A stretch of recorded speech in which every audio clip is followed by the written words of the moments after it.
이미 다 나온 악재들, 시장에 다 프라이싱 돼 있는 악재들 쳐다보느라고 공포에 지금 같이 떨고 있을 필요는 없다라는 거죠. 감산 이야기 나왔어요. 감산 이슈가 나왔을 때 항상 바닥이었거든요.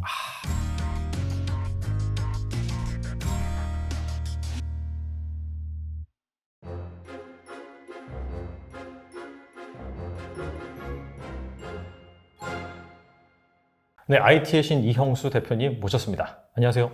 네, 안녕하십니까? 잘 지내고 계십니까? 아, 예. 시장이 어렵지만, 네. 네. 열심히 하고 있습니다. 어려운 가운데서도 어떻게 네네. 잘 지내고 계신지 궁금해가지고 아, 예, 예. 여쭤봤는데 뭐 사실 뭐 큰 의미는 없는 것 같아요. 지금 네. 뭐 버티기 그런 모드가 아닐까 또 그렇죠. 생각이 되고 뭐 질문 드리기도 좀 죄송스럽긴 한데 네네. 삼성전자도 얘기 안 하고 들어갈 수가 없을 네네. 것 같아가지고 근데 이게 항상 좀 그런 것 같아요. 이게 네네.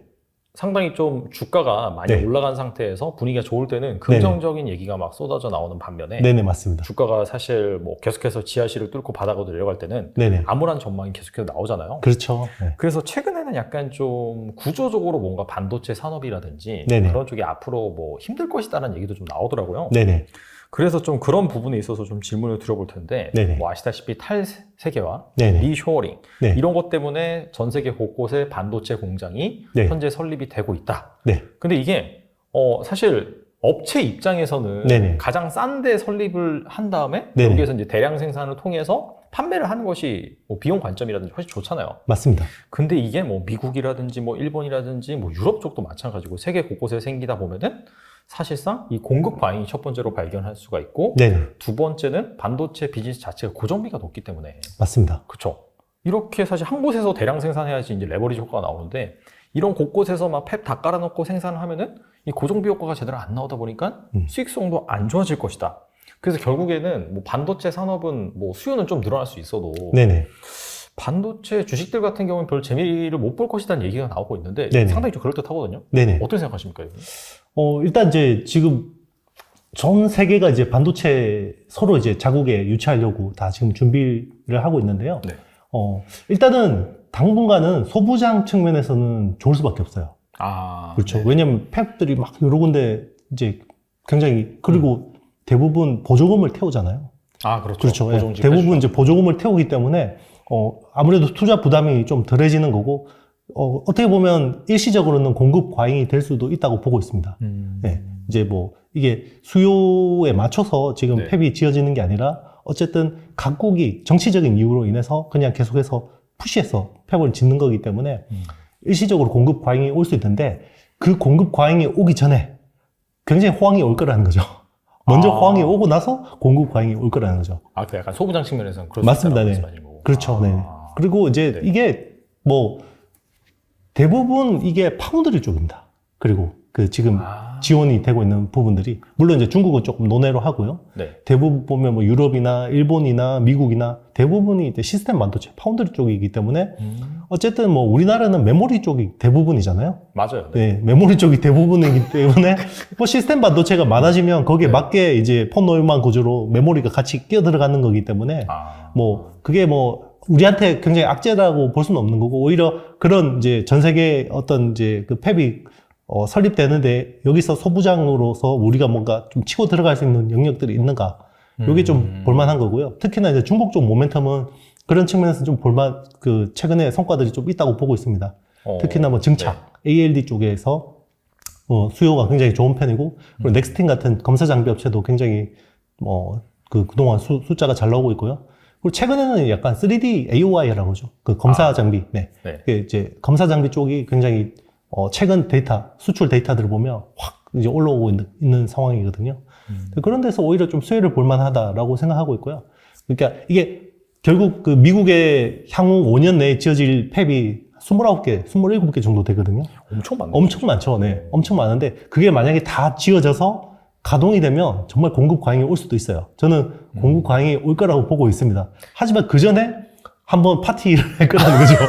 굉장히 큰 파티를 한번 할 거라는 거죠. 그래서 지금 뭐 이런 거예요. 아직 뭐 이 터미널이 분명히 공급 과잉은 맞는데 그 전에 우리는 굉장히 어떻게 보면 그 엄청난 호황을 또 즐길 수 있는 시간이 오는 건데 다만 지금은 이 단기적으로 경기 침체가 오다 보니까 이 호황은 쳐다보지 않고 이 호황 이후에 어떤 악재만 지금 쳐다보는 그런 시장이라고 보면 되는 거죠. 그러니까 사실 이 팹이 다 지어지기 위해서는 앞으로 한 최소한 몇 년 정도 걸린다는 거죠? 그렇죠. 네. 향후 뭐 5년, 뭐 8년 이 정도는, 왜냐면 팹이 네. 한 번에 지어지지 않아요. 왜냐면 땅도 터파기도 해야 되고, 맞아요. 그리고 이제 뭐 내진 설계나 이런 것들을 다 해야 되거든요. 그러니까 공장 만드는 데만 해도 뭐 2, 3년 동안 해야 되고, 그리고 해외에서 공장 만든다고 하면요, 우리나라처럼 빨리빨리 안 돼요, 이렇게. 굉장히. 예를 들면 그렇거든요. 이게 원전 같은 경우가 네네. 해외에서 이렇게 원전 하나 짓는데 보면 평균 건설 기간이 10년이에요. 와, 진짜 오래 네, 걸리네요. 오래 걸리죠. 근데 우리나라는 5년 만에 지어버리거든요. 그러니까, 물론 이제 이게 그 효율화되어 있는 어떤 시스템이 돼 있기 때문에 그런 건데, 해외에다 공장을 짓는다라는 거는 우리나라에서 짓는 거하고 굉장히 달라요. 그렇기 때문에 미국에서도 만약에 이제 뭐 지금 뭐 삼성전자 같은 경우는 테일러에다가 이제 지금 투자를 해서 진행하고 있고, 뭐 TSMC도 지금 팹을 진행하고 있지만, 그게 팹만 짓는다고 해서 다 되는 게 아니라, 거기 또 만약에 팹이 지어지면 인력들이 필요하잖아요. 맞아요. 근데 거기 완전 깡 시골이거든요. 깡촌 시골이에요. 그러면 훈련된 인력들이 있어야지 또 이게 매칭이 돼야 되는 부분들이 있기 때문에 우리가 생각하는 것만큼 빨리 팹이 지어지지 않을 거라고 보고 있어요. 그것도 이제 그 고기도 먹어본 놈이 잘 먹는다 그러는데, 네. 팹도 지어본 국가들이 잘 짓는 거죠. 그렇죠. 아무리 돈을 태운다고 해서 그 팹을 이렇게 얼렁뚱땅 만들 수 있는 게 아니거든요. 특히나 최첨단 팹이기 때문에. 그러니까 그 사이클이 굉장히 좀 이렇게 우리가 생각한 것보다 늘어지고, 그게 오히려 호황이 좀 더 길어질 수 있다, 이렇게 볼 수도 있어요. 하긴 뭐 한 2027년, 2028년 뭐 그 정도다라고 네네, 한다면은 맞습니다. 사실 그 안에 경기의 한 사이클이 한 번 더 반복될 수 있는 그 정도의 맞습니다. 시기겠네요. 충분히. 호황 이후에 이제 그걸 걱정을 해야 되는 건데요. 지금 이제 모든 게 이제 악재만 다 쳐다보는 시장이다 보니까 이제 뭐 아직 오지도 않는 먼 미래의 어떤 그 걱정들을 하고 있는 거죠. 그리고 만약에 그 우리도 그렇잖아요. 이게 모든 경제 위기가 오고 나면 모든 게 종말론적인 사고가 굉장히 팽배하잖아요. 그렇죠. 그게 엄청나게 네네. 탄력을 받죠. 그렇죠. 그런 뭐 논리라든지 그런 그렇죠. 것들이. 네. 그런데 이제 어떻게 보면 이게 불황의 뭐 어떻게 보면 뭐 미덕이라고 해야 되나요? 불황이 오면 구조조정이 굉장히 빨리 일어납니다. 그죠? 구조조정이 빨리 일어나고, 그리고 이제 그 새로운 성장을 잡기 위해서 또 그쪽으로 굉장히 투자가 활발해지거든요. 예를 들면 뭐 2000년대 초반에 IT 그 닷컴 버블이 일어가지고 다 뭐 진짜 폭락을 했지만 결국 그때 살아남은 빅테크 업체들이 지금 저기 아마존이라든지 뭐 애플이라든지 뭐 그 MS라든지 이런 회사들이 훨씬 더 탄탄해졌잖아요. 맞아요. 네. 플랫폼 회사들이 탄탄해졌고, 그리고 이제 금융위기가 왔을 때 세상이 망한다고 그랬지만 결국 그 뒤로 스마트폰 사이클이 시작돼가지고 맞아요. 새로운 성장 모멘텀이 생겼고, 지금도 이제 마찬가지인 거죠. 이번 위기 이후에는 또 새로운 성장을 또 찾아서 많은 자본들이 그쪽으로 흘러갈 건데, 그게 뭐가 될 거냐라는 데 오히려 집중하는 게 맞지, 이미 다 나온 악재들, 시장에 다 프라이싱 돼 있는 악재들 쳐다보느라고 공포에 지금 같이 떨고 있을 필요는 없다라는 거죠. 근데 역사적으로 이제 뭐 사실 뭐 한 10년, 20년 사이클을 말씀하셨는데 뭐 100년, 200년 사이클을 봐도 네네. 이러한 그런 위기와 그런 성장의 역사가 수많이 반복이 됐고, 그 다음에 그런 상황에서 또 세상이 망한다. 네. 가장 그렇죠. 이제 제가 기억에 남는 게 막 인구가 나중에 뭐 100억 명 돼가지고 이제 막 네네. 식량이 뭐 부족해서 다 굶어 죽을 그렇죠. 것이다. 약간 그런 얘기도 한 거의 맞아요. 한 20세기인가 그때 많이 나왔었던 것 같아요. 맞아요. 항상 디스토피아적인 세계관들이 네, 그쵸. 이런 시기에 잘 맞죠. 오히려 종교 산업이 잘 되죠. 종교 서비스 산업이. 그래서 뭐 네. 미래는 알 수 없지만은 네네. 너무나 그런 방금 말씀하신 디스토피아적인 세계관에 매몰돼서 투자 기회를 또 이렇게 놓치는 그런 그렇죠. 룰을 범하지 않으셨으면 좋겠습니다. 맞습니다. 보통 대중들이 다 그렇게 공포는 전염되거든요. 근데 대중들이 그렇게 갈 때 약간 다른 시각으로 물구나무를 서서 보는 사람들이 항상 그 시대의 위너가 됐다라는 거죠. 네. 알겠습니다. 그리고 이제 파운드리가 이제 주로 그런 거고, 메모리 네네. 같은 경우에는 네네. 또 이렇게 막 세계 곳곳에서 증설이라든지 그런 네네. 것도 없고, 그런 부분에 있어서는 약간 뭐 삼성이라든지 그쪽이 좀 더 상대적으로는 탄력을 네네. 받을 수 있겠다. 네네. 그런 생각이 드네요. 그렇죠. 또 어떤 또 얘기가 있냐면은 네네. 그 애플이 약간 네. 좀 그런 메모리 시장도 네네. 게임 체인저가 될 것이다. 네네. 얘기가 나오면서 이건 네. 좀 된 얘기긴 합니다. 네네. 유니파이드 메모리 네네. 뭐 이런 것들을 출시했다라고 해요. 네네. 그리고 잘 살펴보니까 전반적으로 그런 뭐 시스템 반도체를 설계함에 있어서 메모리 같은 경우에도 같이 이렇게 네네. 또 이렇게 부착을 해가지고 네네. 훨씬 더 효율을 좋게 만드는 네네. 그런 반도체인 것 같은데, 그렇다면 이게 제가 좀 궁금한 게 애플이 네. 직접 이 메모리를 설계를 하는 건가요? 그렇죠. 이제 이제 메모리 설계를 한다라는 게, 네. 메모리는 이제 설계를 할 게 없습니다. 왜냐하면 설계도가 표준화돼 있거든요. 아, 네, 그렇죠. 시스템 반도체는 다 최적화해서, 그러니까 기존에 우리 그 프로세서라는 거는 ASSP라고 해서 이제 CPU나 GPU 같은 범용 칩들이 있었잖아요. 맞아요. 네. 그런데 이제 지금 애플이 하는 M1이나 이제 뭐 M2 같은 것들은 ASIC이잖아요. ASIC인데 특이하게 이제 그 전에 ASIC하고 다른 거는 뭐 A 바이오닉 시리즈 같은 경우는 프로세서하고 뭐 이런 것들만 이제 있었는데 M1, M2 같은 경우는 메모리가 이렇게 D램이 같이 붙어 있거든요. 그게 프로세스 니어 메모리라고, 그러니까 프로세스 인 메모리거든요. 네. 기존에는 프로세스 니어 메모리죠. 이렇게 프로세스하고 메모리가 최대한 가까이 붙여 놓는 게 그동안의 기술의 어떤 그거였는데 네. 애플이 이거를 프로세스 인 메모리가 한 거죠. 그러니까 이제 D램을 거의 이제 하나의 패키지화해서 프로세스하고 딱 붙여 놓으니까 굉장히 우리 AI 연산에 최적화된 그런 것들인데요. 그러면 메모리라는 건 설계를 할 만한 게 없는 거고, 그러면 애플이 한 게 뭐냐면 서로 이 인터커넥트 되는, 이제 그 서로 통신 잘 할 수 있는 이런 부분들을 설계를 열어 놓은 거죠. 어떻게 이야기를 해야 되나? 그러니까 메모리가 기존의 기성복, 그러니까 우리 기존의 ASSP에서 약간 ASIC화 된다고 보시면 될 것 같습니다. 근데 ASIC화 되는데 이거를 완전히 다 설계하는 건 아니고 약간 개조한다? 약간 튜닝한다? 이 정도로 생각하시면 됩니다. 그러니까 그 프로세서에 맞게 채널들을, 그 메모리하고 채널들을 이렇게 미리 다 해서 딱 결합시켜 놓으면 최적의 효율을 낼 수 있도록 이제 만들어 놓는 거죠. 그러니까 한편으로 생각하면 그 기존의 그 메모리 시장이 바뀌는 건 맞는데 그 기존의 ASSP가 ASIC화 되는 거는 플레이어가 바뀌어요. 예를 들면 그런 거죠. 인텔이 기존에는 CPU를 다 했잖아요. 맞아요. 그런데 이제 ASIC화 되면서 빅테크 업체들이 직접 설계를 하잖아요. 맞아요. 애플이나 뭐 아마존이나 구글 같은 업체들이 직접 설계하는 건데 메모리는 이렇게 ASIC화 되더라도 기존 메모리 업체들이 제공을 해야 됩니다. 그럼 애플이 네. 메모리를 설계한 게 아니라 그럼 삼성이 납품한 메모리 가지고 이렇게 만든 거예요? 그렇죠. 그게 아마 그 네. 기존의 그 D램 업체가 공급을 해서 네. 그거를 이제 애플의 그 자기들 프로세서 그 ASIC 칩하고 같이 해서 이제 하나의 패키징 이렇게 한 걸로 알고 있어요. 그러면은 사실 뭐 이렇게 시스템인 메모리 네네. 같은 네. 경우에도 네네. D램을 직접 막 애플이 만들고 그런 네네. 게 아니라 그렇죠. 결과적으로는 그런 뭐 사실 메모리 반도체 네, 같은 그렇죠. 기성품이라고 볼 수 있잖아요. 거의 맞습니다. 대부분이. 그걸 갖다 그냥 설계하는 데 있어서 옛날에 니어, 네네. 즉 시스템 반도체 이제 근처에 네네. 이제 메모리를 설치했다면 아예 그냥 하나의 칩으로 네네. 그렇죠. 그냥 그 안에다가 넣어버린다. 약간 튜닝한 메모리인 거죠. 그래서 왜냐면 TSMC가 D램 생산 라인은 없습니다. 그렇기 때문에 파운드리를 할 수가 없는 거거든요. 그래서 기존의 메모리 업체가 기존 D램하고는 좀 다르게 애플에 최적화해서 이제 제공해 주는 거죠. 그러면 이게 좀 더 부가가치가 높아질 수 있는 부분이 있다고 봐요. 그러니까 삼성이나 SK 하이닉스 같은 업체들한테 우리 칩, 우리 프로세스에 최적화할 수 있도록 패키징을 할 수 있도록 이 메모리를 최적화해 줘. 라고 하면 기존 가격보다 더 많이 받아야 되지 않겠습니까? 그렇죠. 아무래도 네네. 기성품이 아니니까. 그렇죠. 네. 그래서 프로세서 쪽에 있는 어떤 서플라이 체인의 변화하고 메모리 쪽에 있는 서플라이 체인 변화는 좀 다르다.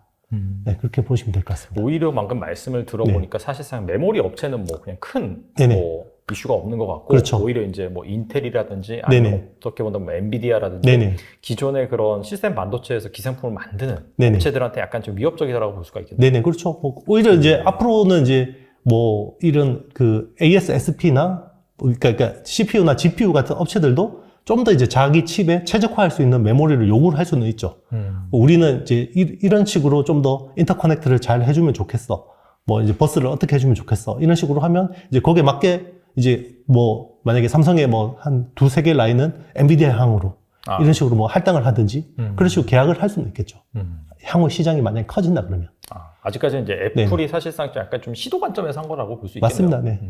왜냐하면 애플만큼 이 그러니까 AI 반도체를 잘 설계할 수 있는 회사가 없기 때문에 그래요. 네. 애플만큼 할 수 있는 회사가 아직까지는 별로 없습니다. 알겠습니다. 또 하나 이제 또 약간 반도체 산업의 발목을 잡는 이슈를 살펴보면 최근에 이제 엔비디아가 이 대중국적으로 뭔가 이 GPU 수출 금지, 약간 AI 뭐 중국의 AI 산업을 발전시킬 수 없다라고 해서 미국에서 약간 수출 금지령을 내릴 것이다. 그런 그렇죠. 얘기가 노이즈가 되면서 사실 또 그때 당시에 필라델피아 반도체 지수가 또 빠지고 그런 이슈가 있었는데 그렇다면 약간 뭐 이것도 역시 반도체 산업에 좀 부정적이지 않을지. 네네. 단기적으로 부정적입니다. 네. 이렇게 생각하시면 돼요. 그 하이실리콘이 이제 그 화웨이 자회사거든요. 화웨이 자회사인데 이제 칩을 설계를 엄청 잘하는 회사예요. 중국에서 AP 설계를 제일 잘하는 회사였거든요. 그래서 이제 화웨이 스마트폰에 들어가는 AP, 기린 AP를 설계했던 회사인데 TSMC한테 파운드를 못 해주도록 트럼프가 막았죠. 해주지 마. 그러니까 그게 매출 비중에서 거의 한 10% 가까이 했었거든요. 그리고 TSMC한테 큰일 났다 그래서 주가가 빠졌죠. 아, 그때 당시에. 네네, 그렇죠. 뭐 네. 지금 엔비디아처럼 빠졌는데요. 네. 근데 나중에 다 상쇄해버렸습니다. 왜냐하면 애플 물량이 그만큼 늘어났거든요.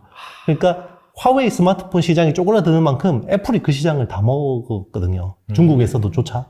그러니까 이제 애플 칩 물량이 늘어나니까 TSMC한테는 그냥 약간 마찰적인 요인 정도로 끝난, 단기 이슈로 끝났거든요.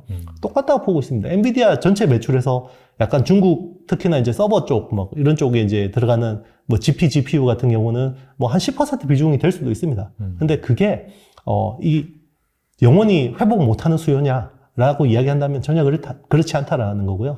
그리고 이제 엔비디아 같은 경우는 지금은 이제 오히려 또 중국의 그쪽 이슈보다는 이제 채굴용 GPU 수요가 줄어든 게 오히려 더 타격이 크고요. 이제 만약에 뭐 코인 시장이 다시 또 약간 회복한다 그러면 그쪽 이제 수요가 살아나면 뭐 이런 거는 아무도 기록도 못 할 거예요. 중국의 뭐 이런. 그리고 이제 향후 성장하는 이제 자율주행차 시장에서는 GPU가 되게 그러니까 중요하거든요. AP가 되게 중요하거든요. 그런데 이제 지금 테슬라 같은 경우는 자체 AP를 설계를 해서 쓰잖아요. 맞아요. 네. 그렇죠. 뭐 그리고 구글 같은 경우도 자기 자율주행차에 텐서라는 이제 뭐 AP를 직접 설계해서 만약에 쓰고 하는데 유럽차, 그러니까 뭐 폭스바겐이라든지 벤츠라든지 BMW라든지 이런 회사들은 AP를 제공해줄 회사가 없어요. 맞아요. 예전에 스마트폰 시장이 막 컸는데 AP를 제공할 때가 퀄컴밖에 없었던 거죠. 이게 뭐 비슷한 거죠. 네네. 그러니까 지금 이 자율주행차 시장에서 특히나 유럽차 업체들, 뭐 저는 현대차, 뭐 기아도 마찬가지라고 생각하는데요. 이 AP에 대안이 될 회사가 엔비디아 정도밖에 없다고 보고 있습니다. 그쵸. 네네. 그러면 그쪽 수요가 올라오면요, 이게 뭐 이 정도의 어떤 그 단기적인 이슈는 충분히 상쇄할 수 있다고 보고 있습니다. 사실 또 자율주행 자동차 같은 경우에는 어떻게 본다면은 반도체 시장에서 향후에 먹거리 중에서 가장 큰 시장 중에 하나이기 때문에 네네, 맞습니다. 그런 부분에 있어서 확실히 수요 상쇄 효과가 있다. 네네. 이렇게 볼 수가 있겠네요. 그렇죠. 다만 이제 지금 이게 하락 사이클에서 이게 엔비디아가 요 이슈를 맞아서 그런 거지, 아마 상승기 막 채굴 수요가 엄청 좋고 이럴 때 뭐 중국 쪽 뭐 수출 못 하겠다 그러면 이게 뭐 큰 영향이 아니었을 수도 있어요. 네. 엎친 데 덮친 격이다. 맞습니다. 네. 그래서 단기적으로는 영향이 있을 수도 있고 그게 충분히 지금은 가격에 반영이 됐다고 보고 있습니다. 네. 아무튼 최근에 부정적인 이슈가 난무를 하는데 그런 네네. 부분에 있어 약간 좀 객관적으로 보시라고 제가 네네. 이제 질문 한번 드려본 거고. 네네. 자, 그렇다면은 이거 뭐 삼성전자나 이제 반도체 산업들 언제쯤 좀 반등을 할 수가 있을지 좀 네네. 궁금하거든요. 네네. 이 최근 어떤 반도체 시장의 특징이요, 사이클이 굉장히 압축적으로 일어납니다. 그러니까 예전에는 막 1년 6개월 동안 막 진행되는 사이클들이 요즘에는 막 3개월, 6개월 만에 팍팍팍 이렇게 진행이 되는 거죠.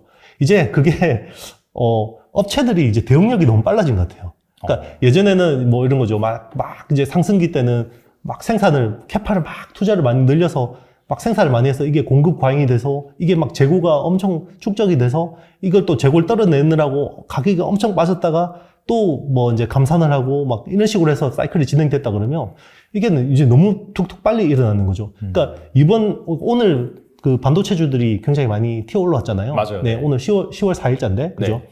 반도체주들이 많이 올라왔는데 왜 튀어 올라왔냐면 감산 이야기 나왔어요.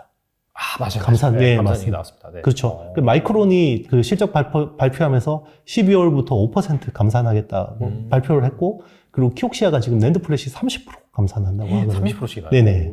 10월부터 한다 그러니까 갑자기 그러면 삼성전자, 하이닉스도 감산을 안 할 이유가 없거든요. 그러니까 이게 예전에는 좀 이렇게 막 서로 간 보다가 눈치 보다가 이렇게 천천히 일어나는데 이제는 이제 뭐 이렇게 시그널만 주면 알아서 딱딱딱딱 가는 거죠.